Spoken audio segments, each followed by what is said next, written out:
सिंह जी लबाणा, बाबा मालो सिंह जी लबाणा, श्री दीपचंद जी चेयरमैन बंजारा समाज, सभी मंचासीन भारतीय जनता पार्टी के हमारे नेतागण, पदाधिकारीगण, उपस्थित सभी बुजुर्गों, नौजवान साथियों, माताओं, बहनों, पत्रकार, छायाकार मित्रों, कलाकार बंधुओं, सबसे पहले तो मैं आज के इस अवसर पर आप सबको बहुत बहुत बधाई और शुभकामना देता हूं। कुछ दिन पूर्व ही 24 अप्रैल को पानीपत में हमने श्री गुरु तेग बहादुर जी का 400 साला प्रकाश उत्सव मनाया था और उस दिन उनके बारे में जब जानकारियां प्राप्त की तो ध्यान में आया कि गुरु तेग बहादुर जी को समाज में एक जिसको कहना चाहिए ख्याति प्राप्त कराने के लिए, उनको प्रसिद्धि प्राप्त कराने के लिए बहुत से समाजों का योगदान रहा। उसमें लबाणा समाज और बंजारा समाज, इनकी बहुत बड़ी भूमिका रही है। और ये कुरुक्षेत्र ये ऐसा स्थान है जहां उन सिख गुरुओं के, उनमें से 10 गुरुओं में से 8 गुरु ऐसे हुए हैं जिनका कुरुक्षेत्र आगमन हुआ है। इस नाते से ये पवित्र धरती कुरुक्षेत्र, गीता की धरती है कुरुक्षेत्र, जहां भगवान कृष्ण ने युद्ध के मैदान में अर्जुन को गीता का संदेश दिया था। यह भी एकमात्र घटना दुनिया की है कि किसी युद्ध के मैदान में जीवन जीने का सार बताया जाए, जीवन से मोक्ष प्राप्त करने का सार बताया जाए, जीवन की शिक्षा दी जाए। युद्ध है और युद्ध में भी शिक्षा, इसका प्रसार हो रहा है। तो ऐसा पवित्र स्थान कुरुक्षेत्र, और इसी पवित्र स्थान पर आज हमारे दोनों समाजों का ये जो संगम हो रहा है, इस अवसर पर का भी बहुत बड़ा योगदान मैं इसमें समझता हूं। आपको बहुत बहुत बधाई। भाई बहनों, बाबा मक्खन सिंह लबाणा और बाबा लखी शाह बंजारा, इनकी दोनों की जो कहानियां हैं बहुत लोगों को पता होंगी, और अगर नहीं पता है तो मेरा निवेदन है कि इनकी कहानी के मूल में हमको जरूर जाना चाहिए। दोनों ही कोई बहुत सामान्य परिवार नहीं थे, बहुत अमीर परिवार से संबंध रखने वाले थे, बहुत बड़े व्यापारी थे, साधन संपन्न थे, लेकिन गुरु सेवा में दोनों एक जैसे थे। गुरुओं के प्रति जो उनके मन में आदर था, बहुत बड़ा आदर था। गुरु नानक देव जी से लेकर के और अंत में गुरु गोविंद सिंह जी और बाद में बाबा बंदा सिंह बहादुर, जिन्होंने अपनी राजधानी लोहगढ़ बनाई। तो जो लोहगढ़ स्थान है, वो लोहगढ़ स्थान भी 7000 एकड़ की जो भूमि है, वो बाबा लखी सिंह बंजारा, ये उनकी है। उन्होंने इसको उनको दिया हुआ है। कहते हैं कि बाबा लखी सिंह बंजारा इतने अमीर थे कि आज जहां राष्ट्रपति भवन है, जहां आज इंडिया गेट है, जहां सेक्रेटेरिएट है, इस दिल्ली के, जो उस समय दिल्ली बहुत छोटी दिल्ली होती थी, एक गांव ही होता था, उसके आसपास 4 बड़े गांव बाबा लखी शाह बंजारा ने बसाए थे, और ये सारी जमीन उनकी है। बाद में वो मुगलों के सुपुर्द हो गई या अंग्रेजों को सुपुर्द हो गई, बाद में भारत सरकार के हाथ में आ गई। आज उसका उपयोग हो रहा है, अच्छी बात है। लेकिन इनका जो दोनों का काल है, जन्म काल है, उसमें एक संयोग ऐसा है कि बाबा लखी शाह बंजारा, इनका जन्म पहले हुआ, उसके बाद बाबा मक्खन शाह लबाणा, इनका जन्म बाद में हुआ। लेकिन प्रभु को प्यारे बाबा मक्खन शाह लबाणा ये पहले हो गए और बाबा लखी शाह बंजारा ये बाद में हुआ। बाबा मक्खन शाह लबाणा, इनकी 55 साल की उम्र रही, और बाबा लखी शाह बंजारा की 100 साल 100 साल में केवल 3 महीने कम 100 साल की आयु उनकी रही। पूरा जीवन इन्होंने दोनों ने जब साथ साथ काम किया तो गुरु घर के प्रति इनका जो सम्मान था वो सम्मान अपने आप में एक उल्लेखनीय सम्मान था।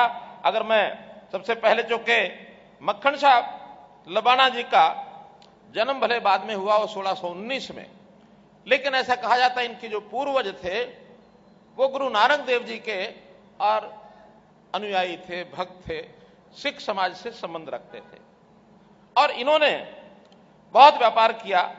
ये गुजरात काठियावाड़ व्यापार के नाते व्यापारी इधर से उधर वहां से यहां बसते रहते थे, लेकिन इनका जो जन्म है वो काठियावाड़ गुजरात में हुआ और बाद में अपने पिताजी के व्यापार के अंदर इन्होंने व्यापार साझा किया और काम करते हुए बहुत बड़े व्यापारी समुद्री जहाज और उससे पुर्तगाल तक अंतर्राष्ट्रीय स्तर के ऊपर व्यापार ये करते थे। इनके व्यापार में बंगाल का रेशम, कश्मीर की शॉल, मसाले, इस प्रकार के ये जो व्यापार है ये दुनिया के साथ व्यापार करते थे और उसके अंदर बहुत बड़ी एक व्यापारियों की फौज कह लें या अपनी सेना कह लें, क्योंकि उस समय गाड़ियों के ऊपर भर भर काफिले चलते थे और काफिले अपना सामान ले जाकर के इधर से उधर सारे देश भर में ये घूमते थे। बहुत बड़ा भ्रमण इन्होंने किया, कश्मीर से कन्याकुमारी तक बहुत स्थानों पर ये गए और एक पहचान इस समय होती थी, इनका एक लश्कर 3 लाख घोड़ों का लश्कर था। 3 लाख घोड़े, आज के समय में सोचना ही हैरानी हो जाती है। 3 लाख घोड़े, कई घोड़ों की टुकड़ियां इनकी, कई इनके व्यापारी साथी वो सामान लेकर के चलते थे और जहां जाकर के रुकते थे उस स्थान का नाम उसको टांडा कहते थे। टांडा, जैसे आज किसी स्थान के ऊपर जाकर के वो रहता है तो वहां पड़ाव डालता है, वहां जाकर के अपने काफिले को और रात गुजारने के लिए उसका स्थान, सेना की टुकड़ियां भी पैदल चलती थी तो ऐसे ऐसे स्थानों के ऊपर सेना की और स्थान जो बन जाते थे उनकी छावनी बन जाती थी। तो उनकी छावनी होती थी, कहीं किसी का रुकने का कोई स्थान होता था उसको अलग स्थान, इन्होंने रुकने का स्थान उसका नाम दिया टांडा। और आज देश भर में हर प्रांत में 4-5-6 स्थान ऐसे मिल जाएंगे जिनका नाम टांडा रखा हुआ।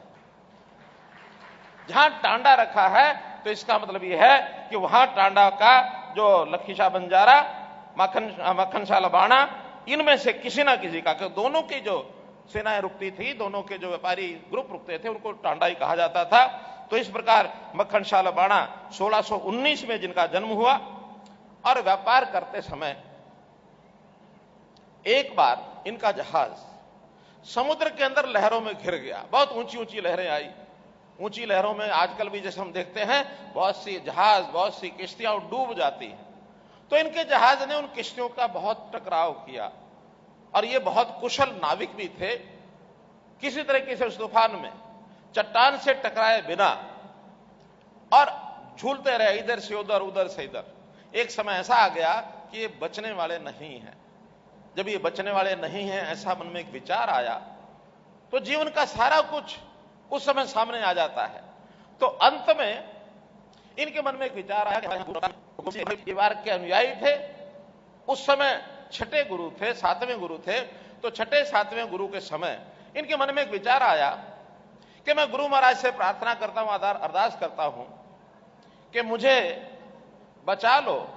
मैंने अपने व्यापार में 500 सोने की मोहरें जो उन्हें अपने शरीर के साथ बांध रखी थी, किसी को पता नहीं था, ये 500 सोने की मोहरें और ये मैं उनको दान कर दूंगा। ऐसा एक संकल्प लिया। रात भर जकोले चलते रहे, इधर से उधर, उधर से इधर। सारे इनकी जो साथी थे वो सब घबराए हुए। अचानक सुबह तक सब संघर्ष हुआ। सुबह होते ही और वो जो लहरें थी वो धीमी हो गई, थम गई, सूर्य का प्रकाश हुआ और किसी तरीके से किनारे पर पहुंच करके इनकी जान बची, सारा जहाज भी बच गया, सब कुछ हो गया। गुरु की कृपा ऐसी हो गई। अब जो गुरु की कृपा हुई तब इनके मन में आया कि व्यापार भी चलता रहेगा लेकिन मुझे गुरु जी के पास जरूर जाना चाहिए। गुरु सेवा में मेरे जिम्मे जो काम लगेगा उसको मैं काम करूंगा। सिख समाज का जो सिद्धांत है, सिखिज्म को फैलाने की बात है, मैं भी उसमें काम करूंगा। और ये वहां से चल करके दिल्ली आ गए। दिल्ली में इनको ये बताया गया कि उस समय गुरु हर राय और गुरु हरकिशन ये उस समय तक सिख समाज का नेतृत्व कर रहे थे। गुरु हरकिशन ने एक भविष्यवाणी की कि मेरे बाद जो गुरु बनेगा, नौवां गुरु, वो गुरु जो है और वो आपको जो कहीं भी मिलेगा बाबा बकाला में। बाबा बकाला में कोई भी व्यक्ति होगा जो मेरा उत्तराधिकारी होगा। अब किसी को पता नहीं कौन बाबा बकाला में वहां इनका गुरु होगा, गुरु नहीं होगा। मित्रों, ये सब कथाएं हमने भी सुनी पढ़ी है। वैसे इनका वर्णन कई प्रकार से भी होता है। इतिहासकार, उस समय को लिखित इतिहास तो मिलता नहीं उस समय का, लेकिन बहुत सुनी सुनाई बातों में से चीजें आ रही हैं। हो सकता है किसी इतिहासकार का मत थोड़ा अलग भी हो। मैं कोई इतिहासकार नहीं हूं, मैं उस पर कोई इस प्रकार की टिप्पणी करने वाला भी नहीं हूं कि जिसको कहा जाए एकदम सत्य है। लेकिन जो जानकारियां मिली हैं, ये बाबा बकाला जा करके और खोज के लिए लग पड़े कि यहां गुरु जो हैं उत्तराधिकारी और हमारे गुरु हरकिशन जी के कौन होंगे। और ये जहां पहुंचे वहां दृश्य क्या देखते हैं, क्योंकि भविष्यवाणी हो गई थी, गुरु हरकिशन ने कर दी थी। तो बाबा बकाला में कई लोग तैयार हो गए कि मैं उत्तराधिकारी बनूंगा, मैं उत्तराधिकारी बनूंगा। ऐसा वहां एक जाल फैल गया, जो गुरु का दावा करने लग गए, मैं गुरु बनूंगा, मैं गुरु बनूंगा।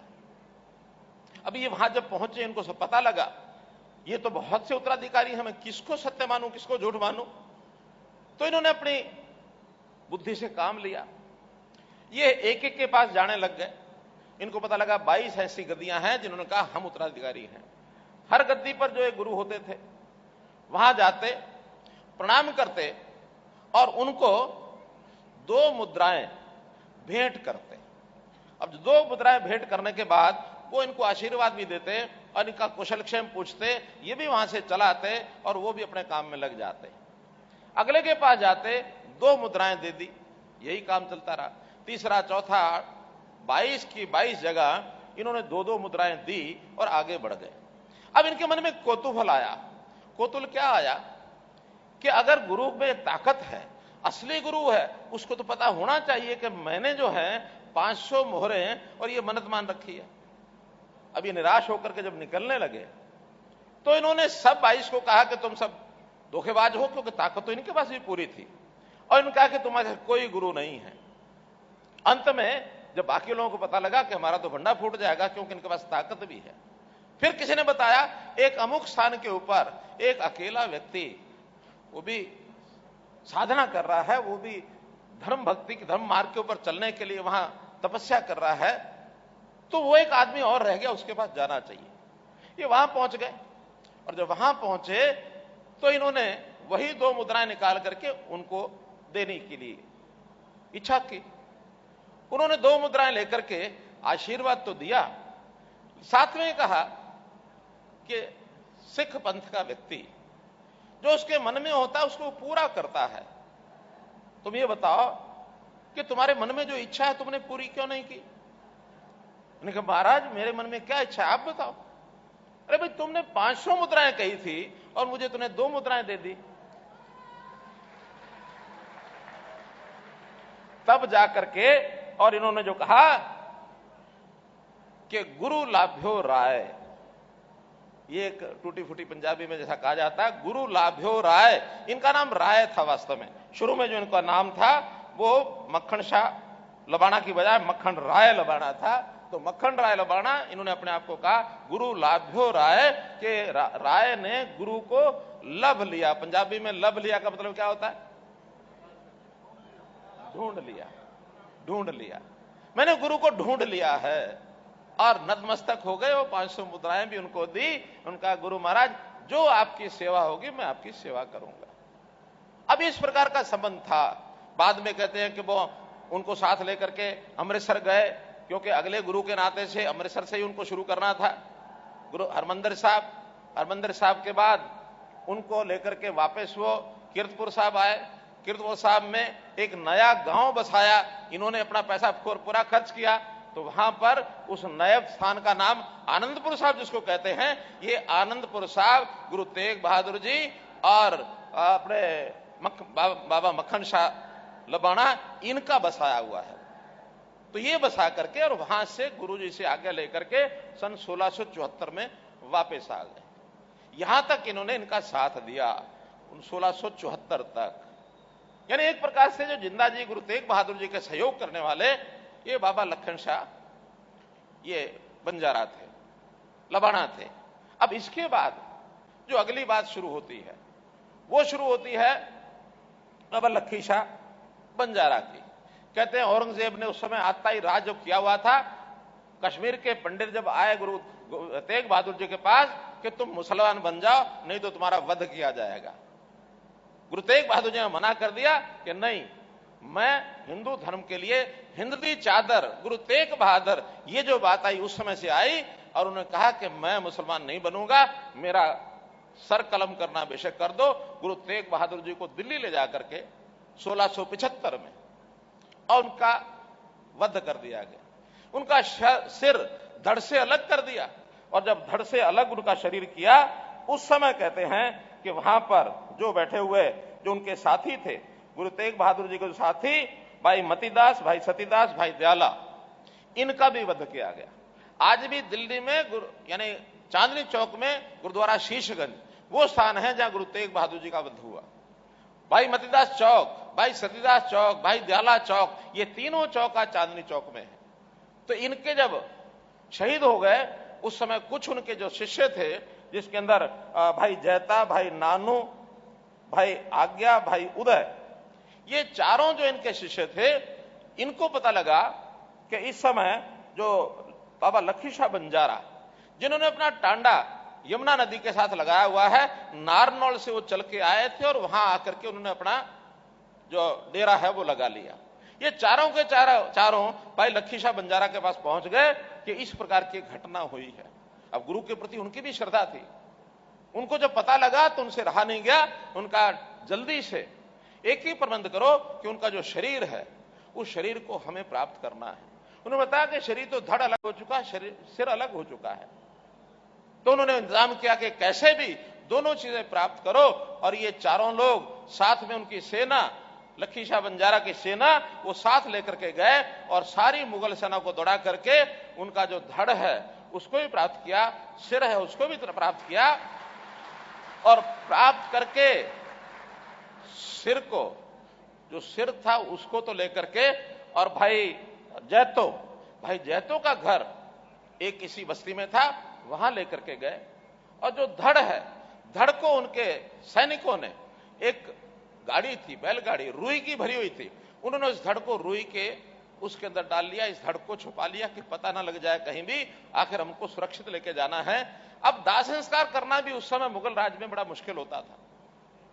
तो लखी शाह बंजारा का गांव, जिसको रायसीना टांडा कहते हैं, रायसीना जहां आज राष्ट्रपति भवन बना हुआ है, इसके साथ ही उनका गांव था। अपने घर ले गए और लखी शाह बंजारा ने कहा इस घर के अंदर गाड़ी ले जाओ और गाड़ी समेत मेरे घर को आग लगा दो।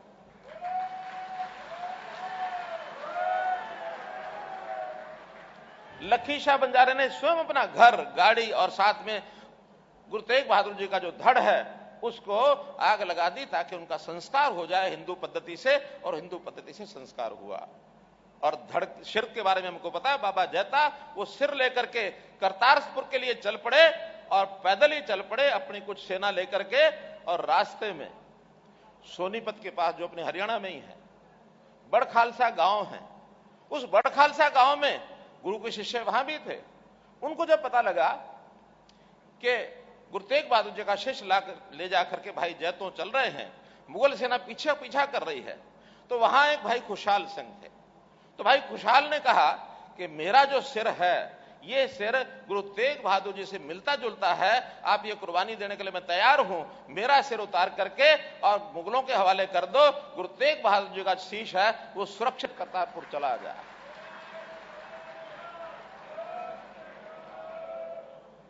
भाई खुशहाला ने अपना शहादत दी, अपना सिर कुर्बान कर दिया गुरु तेग बहादुर जी के लिए। तो ऐसी सी बलिदानियां। और फिर इनकी सेना के अंदर, फौज के अंदर, इनके सबके परिवार वो भी साथ ही चले गए। जो शहादत की बात आती है कि 156 शहादतें, और ये बाबा लखी शाह बंजारा और बाबा मक्खन शाह लबाना, इनके परिवारों की जो शहादतें हुई हैं, उन शहादतों में लखी शाह योद्धा, उनके परिवार के लगभग 50 लोग शहीद हुए हैं। उनके बेटे, उनके पोते, उनके पड़पोते, 50 लोग उनमें से शहीद हुए। कुल 106 शहादतें हुई हैं। उन शहादतों की लिस्ट आज भी मुझे अभी यहां दी गई है, 106 शहादतों के नाम, सब में उसमें नाम है। कोई मुगल सेना से लड़ते हुए, कोई चमकौर साहब में लड़ते हुए, कोई लोहगढ़ में लड़ते हुए, कोई दिल्ली में लड़ते हुए, ऐसे सब सेनाओं के अंदर भर्ती हुए। और इस नाते से उनका ये एक शहादत का जो विषय है वो सब बनाया गया है। इस अवसर पर मैं एक नौजवान यहां मुझे आज मिले हैं, मुंबई से आए हैं, श्री अतर साहब खड़े हो जाओ। अतर साहब कहां हैं?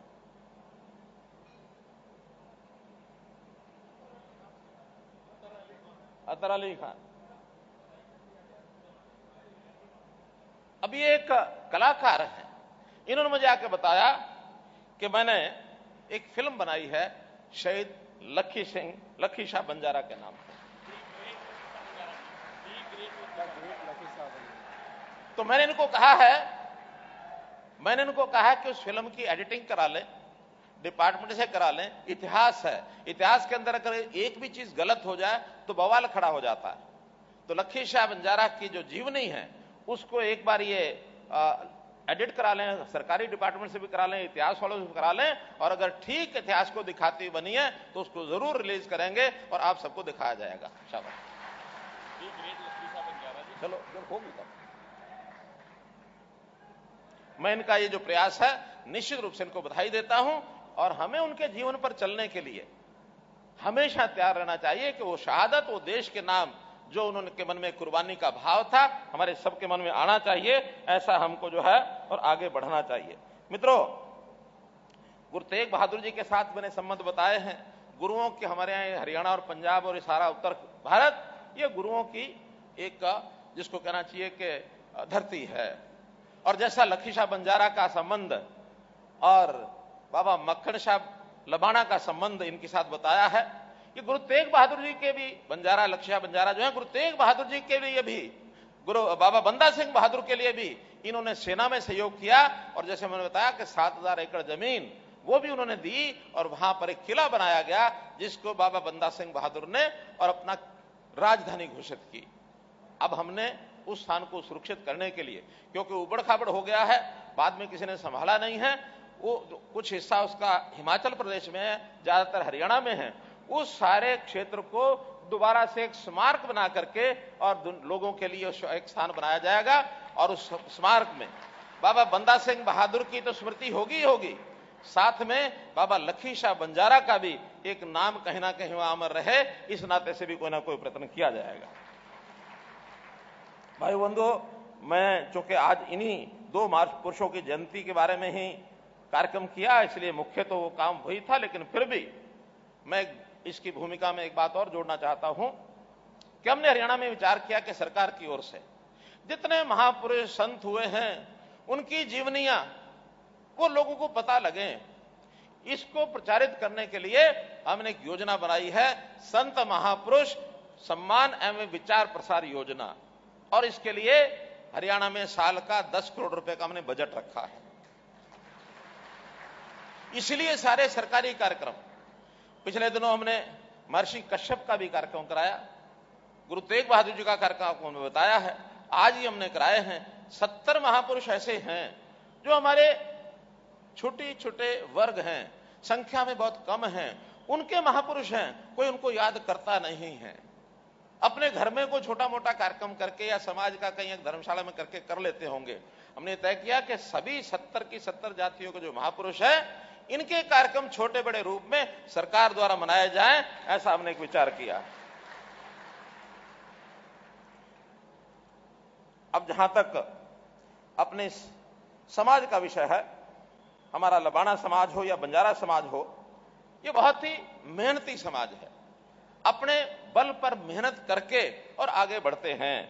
और इसके समर्थन में एक बात मुझे जो आज ध्यान में आई कि हमारे दोनों समाज के लोग जब बेरोजगारी लोग चिल्लाते हैं, हमारे समाज के लोग थोड़ा कमाएं ज्यादा कमाएं अपने पैरों पर खड़े हैं। केवल 5.5% लोग हमारे समाज के जिन्होंने अपने आप कहा है कि हम बेरोजगार हैं, बाकी सब कोई ना कोई रोजगार करते हैं। एक बहुत अच्छी बात है। बल्कि एक तीसरा समाज उसी समय गुरु सेवक के नाते से गुरुओं की सेवा करने वाला, उस समाज को आज तो हमने नहीं बुलाया, लेकिन अलग से उनका कार्यक्रम कोई ना कोई करेंगे। वो है सिकलीगर। सिकलीगर का काम क्या होता था? सेना को हथियार बना के देने का काम। जो लोहार होते थे, लोहार का लोहे का जो काम होता था, ऐसे घड़ करके उनके लिए भाला बनाना है, तलवार बनानी है, कोई ढाल बनानी है, ये सिकलीगर बना के दिया करते थे। ये भी सारे देश भर में इस प्रकार का समाज है जिन्होंने अपने पैरों पर खड़ा किया हुआ अपने को। इनको कभी कभी घुमंतु भी कहते हैं। हमारे समाज में भी कुछ लोग घुमंतु हैं। हमने इनकी सबकी चिंता करने के लिए एक योजना बनाई है कि परिवार पहचान पत्र के माध्यम से हर एक समाज की पहचान की जाए, और उस समाज में रोजगार के नाते अगर योजना देनी तो रोजगार के नाते देंगे, शिक्षा के नाते देनी तो शिक्षा के नाते देंगे, उनके मेडिकल हेल्थ की चिंता करनी तो वो चिंता करेंगे। घर नहीं है बिल्कुल तो उनको मेरा यानी प्रधानमंत्री आवास योजना के अंतर्गत उनको घर देने की बात है वो हम करेंगे, ताकि उनका जीवन सुखी हो सके, उनका जीवन सरल और सहज बने। ये जो कठिनाइयां जीवन जीने की हैं, कम से कम इसमें से ऊपर उठ करके मुख्य धारा में कैसे आ जाएं, ये हर समाज की चिंता हम करेंगे। हमने परिवार पहचान पत्र बना करके कुछ सेवाएं ऐसी की हैं जो जिसके लिए चक्कर काटते थे, घर घर जा यानी ऑफिस दर ऑफिस जाते थे, दरखास्त लेके पहुंचते थे और वहां ढूंढते थे, दफ्तरों को ढूंढते थे, लोग तंग करते थे, कुछ करते नहीं थे। हमने 2 योजनाएं इसमें ऐसी तुरंत घर में जाकर के हो योजना का लाभ मिलेगा। उसके अंदर एक है राशन कार्ड, एक है वृद्धावस्था पेंशन। किसी को कहीं जाने की जरूरत नहीं है। हमने पिछले 3 महीने में 80,000 राशन कार्ड ये बना करके लोगों को घर में पहुंचा दिए कि अभी इसके लिए आपको कहीं जाने की जरूरत नहीं, क्योंकि परिवार पहचान पत्र का हमको मालूम है। आपके यहां भी इस जिले में, कुरुक्षेत्र जिले में भी हजारों लोगों के राशन कार्ड बनकर के घर पहुंचे होंगे। ऐसे बीपीएल के राशन कार्ड, पीले कार्ड जिनके अपने आप बन करके घर आए हैं, ऐसे 10-20 लोग यहां हैं क्या? जरा हाथ खड़े करो। ये राशन कार्ड वाले नहीं है। रुको रुको रुको, हाँ रुको रुको। राशन कार्ड जो बने हैं उसमें खास करके मैंने लाडवा विधानसभा में पता किया, वहां तो लगभग 2000 राशन कार्ड उस लाडवा विधानसभा में बने हुए हैं। हो सकता है आपके सबके पहले बने हुए हों। ये उनके लिए हैं जिनकी आय 1,80,000 साल से कम है और उनका राशन कार्ड नहीं बना है, वो ऑटोमेटिक बन करके घर पहुंचते हैं। आप जो यहां बैठे हैं जिनके अपने राशन कार्ड पहले से बने हुए हैं, ऐसे कौन कौन है? हाथ खड़े करो। ना पहले हाथ खड़े किए ना अब खड़े किए। जिनके नहीं बने हैं और 1,80,000 से कम आमदन है, ऐसे जो है वो हाथ खड़े करो। जो 1,80,000 से कम आमदन है, इनको मेरा कहना है आज ही प्रशासन का जो भी कोई आपका अधिकारी, एसडीएम है, तहसीलदार है या डीसी ऑफिस में, या हमारा जो समाज कल्याण विभाग का अधिकारी है, नहीं तो अपने जो समाज के प्रमुख लोग हैं उनको अपना परिवार पहचान पत्र नंबर और मुखिया का नाम, कितने सदस्य, ये 3 बातें लिख करके एक एप्लीकेशन बना करके इनको भेज दो। केवल उनको देना मात्र है। और वास्तव में आपकी आय 1,80 से कम है तो आपके निश्चित रूप से कार्ड बनेंगे, क्योंकि ये डाटा हमारे पास एक एक डाटा है। और इसमें भी एक आह्वान मुझे करना है। हमने जो परिवार पहचान पत्र बनाए हैं उसमें सब पता लगा कि किस परिवार की कौन सी जाति, किस जाति के कितने लोग हैं। यहां बताया गया, पूर्व हमारे वक्ता ने कहा कि हमारी आबादी 3.5 लाख है, ऐसा ही बताया ना। लेकिन मेरे पास परिवार पहचान पत्र का डाटा ये मित्रों बहुत कम है। मेरे पास अभी जो डाटा है 1,07,000 लोग हैं और कुल मिला के 27,000 ये परिवार हैं, लबाना और बंजारा दोनों समाज का। अब कहेंगे कि इतना अंतर कैसे आ गया? तो मैं ये कहूंगा कि अपने समाज के लोगों को कहें कि अपनी टीमें बना लें, टीमें बना के सर्वे करें। सर्वे करने के बाद किसका परिवार पहचान पत्र नहीं बना है वो तुरंत बनवा लें। अगर परिवार पहचान पत्र नहीं बना तो आपको ये जो सरकारी सुविधाएं हैं इसको लेने में कठिनाई आएगी। अगर ये जो लोग कह रहे हैं कि हमारे राशन कार्ड नहीं है, अगर इनके परिवार पहचान पत्र ही नहीं है फिर कैसे बनेगा? नहीं बनेंगे। सबसे पहला काम है कि आप अपना परिवार पहचान पत्र चेक करें और चेक करने के बाद नहीं बना तो उसको बनवाएं। अब जो यहां बैठे हैं बताएं जिनका परिवार पहचान पत्र अभी बना नहीं है, ऐसे जरा हाथ खड़ा करें। 1 2। अब इसका मतलब परिवार पहचान पत्र सबके बन गए हैं। और राशन कार्ड नहीं बने हैं ये सत्य नहीं है, आप लिख करके दे दीजिए, क्या उसमें कठिनाई है वो हमारे डिपार्टमेंट के लोग चेक करेंगे और घर बैठे आपको ये सुविधाएं देंगे। हमने एक काम और किया है कि जिन परिवारों की आय 1 लाख रुपए साल से कम है, ऐसे सब परिवारों को बुला करके हम कैंप लगाते हैं, रोजगार मेले लगाते हैं और उन रोजगार मेलों में उनको बताया ये 50 हमारी योजनाएं हैं, कौन सी योजना में आप कुछ आप सहायता चाहिए वो ले लो और अपना काम करो, ताकि आपकी आमदन 1 लाख की बजाय कैसे 2 लाख हो जाए, ये भी हमारा एक संकल्प है। और इसमें अभी तक लगभग 60,000 परिवार ऐसे हैं जिनको योजनाओं का लाभ देना सुनिश्चित कर लिया गया है। उसमें से काफी लोगों को घरों में पैसे पहुंच भी गए हैं और बल्कि मैंने तो यहां कहा था कि अगर इस जिले में कुछ ऐसे लोग हो तो उनको बुलाना। मेरे सामने कुछ लोग बुलाए हैं जिनको रोजगार योजना में पैसा मिला है। आ जाओ जरा इधर, आगे चलते रहो, सबको बुलाओ, सबको बुलाओ, यहीं खड़े हो जाओ, इधर मुंह करके, इधर मुंह करके खड़े हो जाओ। ये 8 लोग हैं। बहन जी बताओ, दिखाओ जरा, दिखाओ कितना पैसा मिला आपको? 1 लाख। 1 लाख रुपए का क्या करेंगे? कर लिया शुरू, पैसा मिल गया, आसानी से मिला, कोई दिक्कत आई? आसानी से मिल गया, कैंप में गया, हो गया। 1 लाख रुपया इस बहन को मिला है, इसका नाम है मंजीत। चलिए बहुत अच्छा, आइए इधर, चलते जाओ, एक एक आते जाओ, चलो चलो। हाँ भैया, तुम्हारा कितना है?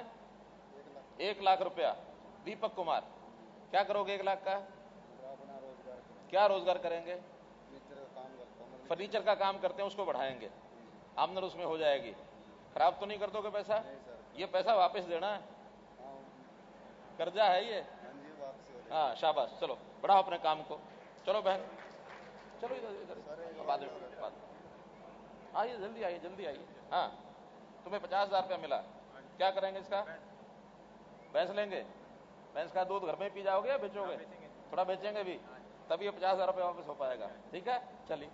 हाँ, क्या नाम है तुम्हारा? बलजीत सिंह। 1 लाख रुपया, क्या करोगे? चाय की दुकान। कर ली है कि करनी है? कर ली है। कितनी आमदन शुरू हुई है? 200 रुपया रोज का हो गया, तो कुछ भी नहीं है, 200 से काम नहीं चलेगा।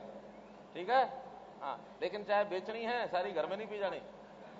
चलो, हाँ, तुम क्या करोगे भैया 79,000 का?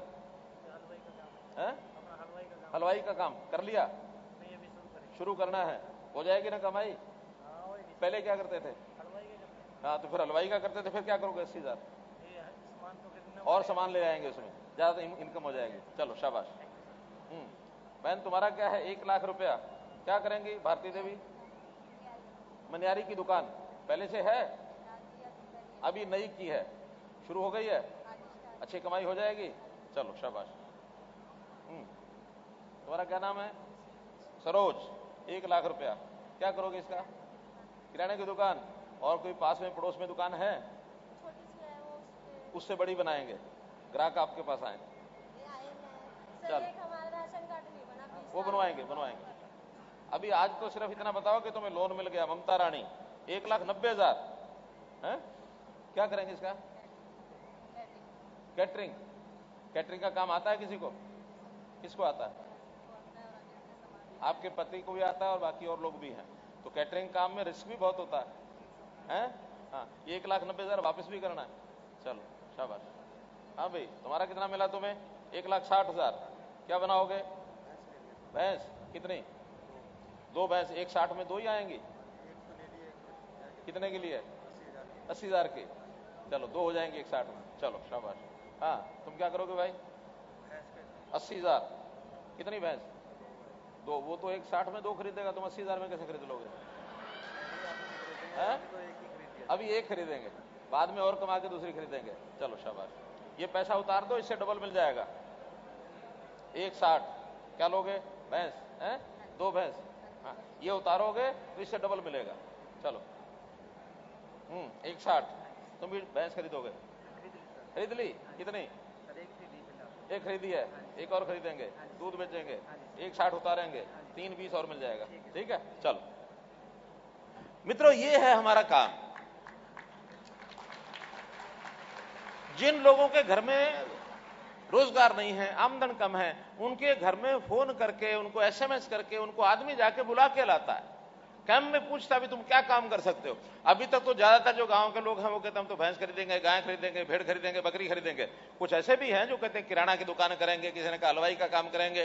काम करके कमा के आगे बढ़े, ऐसा समाज चाहिए। सरकारी नौकरी हर किसी को नहीं मिलने वाली है, वो उसी को मिलेगी जो योग्य है, पढ़ाई में अच्छा है, जो कंपटीशन का इम्तिहान जो है वो अच्छे प्रकार से पास कर सकता है। तो मेरा तो इसमें आपसे निवेदन यही है कि आपके समाज के लोग, चाहे लबाना चाहे बंजारा, अपने समाज के ऐसे परिवारों को ढूंढो जिनकी आमदन 1 लाख रुपए से कम है और उसको काम करना सिखा दो। चाहे अपना ही काम है वही सिखा दो, चाहे सरकार के पास योजना वो लेकर के उसको लोन दो, सब्सिडी दो, कोई और सहायता, ताकि वो कमाना शुरू करे। कमाई अच्छी करेगा, स्वाभिमानी बन के चौड़ी छाती करके जिएगा।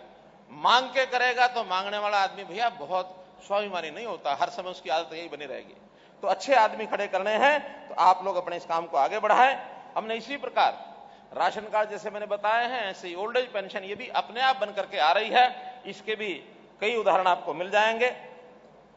लोगों को आगे बढ़ने के लिए, खास करके गरीब समाज के जो बच्चे हैं, उनको सर्विसेज की तैयारी, एचसीएस, आईएएस, उसके लिए जितना उसका पैसा खर्च होगा सारा पैसा हम देने के लिए तैयार हैं।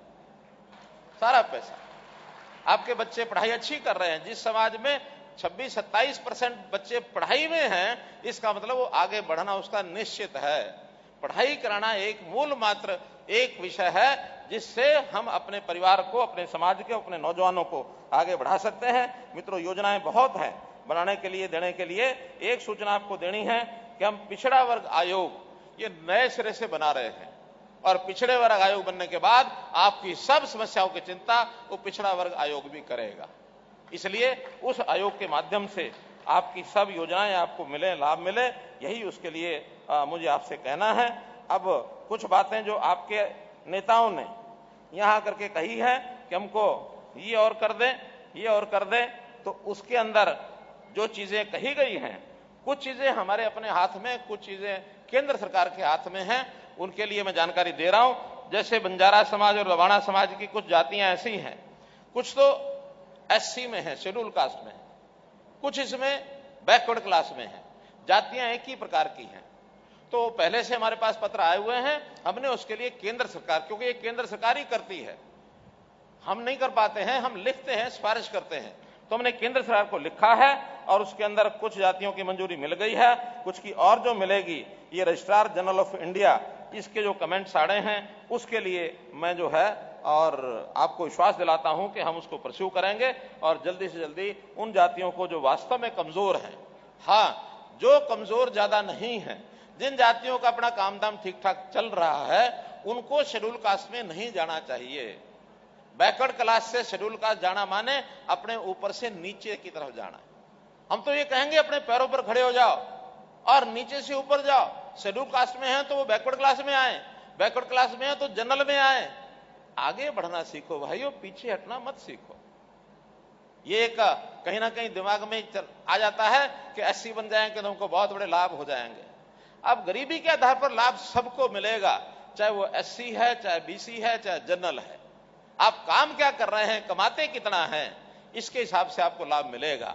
आपके भी परिवार में, यानी ये जो मैंने बताया 27,000 परिवार ऐसे हैं, इन 27,000 परिवारों में मेरे पास जो डाटा है 1700 परिवार ऐसे हैं जिनकी वार्षिक आय 5 लाख, 6 लाख, 7 लाख, 8 लाख, 10 लाख रुपया साल की है। 1700 परिवार ऐसे भी हैं।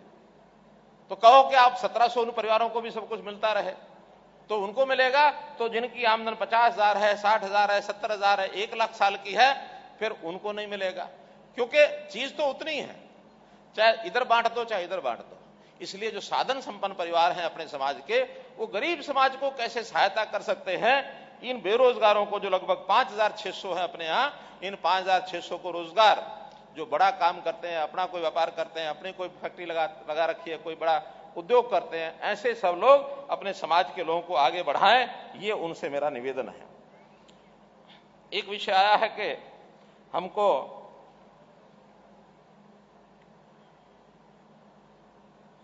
हमको सब जिलों में, यानी कुछ जिलों के अंदर प्लॉट की बात आई है, चौक चौराहे की बात आई है, और कुछ हमारे महापुरुषों के नाम से कम्युनिटी सेंटर बनाने की बात आई है, या अन्य कोई शिक्षण संस्थान है उनके बनाने की नाम की बात आई है।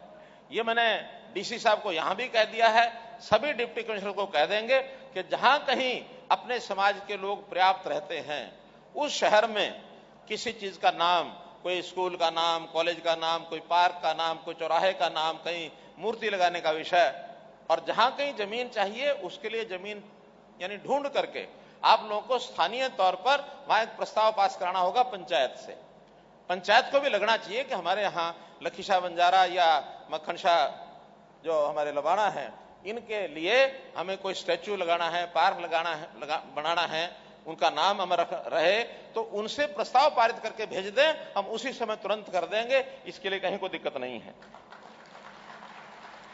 जहां जहां इस समय हमारे डीसी कुरुक्षेत्र ने कहा है कि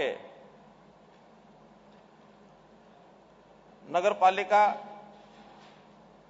कुरुक्षेत्र में भूमि का खसरा नंबर इतना, 4 कनाल नजदीक न्यू सब्जी मंडी कम्युनिटी सेंटर की एक जगह यहां आपने चिन्हित करके बताई है, उस कम्युनिटी सेंटर को और लखीशाह बंजारा के नाम से ये एक बनवा दिया जाएगा, क्योंकि जगह तय हो गई है, उसके लिए उसमें बनवाएंगे।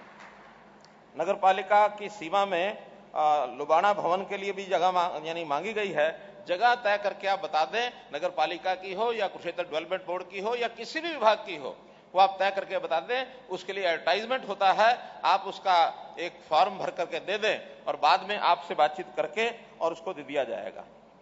कुछ ऐसे कॉलोनियां हैं जो ऑथराइज कॉलोनियां नहीं हैं, उनके अंदर मानो विकास के काम नहीं हो रहे हैं, क्योंकि बहुत लोग अनऑथराइज कॉलोनियां बना लेते हैं।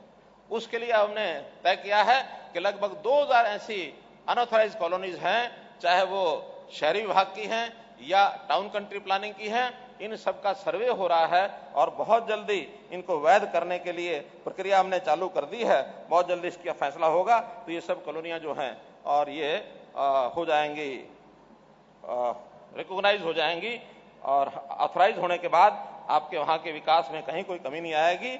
एक जानकारी और मुझे दी है, बहुत मन प्रसन्न हुआ कि 2 ऐसे महाराष्ट्र के पूर्व मुख्यमंत्री हैं जो बंजारा समाज से संबंधित हैं। 2 मुख्यमंत्री बने हैं महाराष्ट्र में, एक स्वर्गीय श्री वसंतराव नायक और एक स्वर्गीय श्री सुधाकर राव नायक, यानी 2 बंजारा समाज से और हमारे मुख्यमंत्री बने हैं। तो इसका मतलब यह है कि भविष्य उज्जवल है। आप लगे रहें, मेहनत करते रहें, कहीं के कहीं पहुंच सकते हैं। बहुत बहुत धन्यवाद, बहुत बहुत आभार।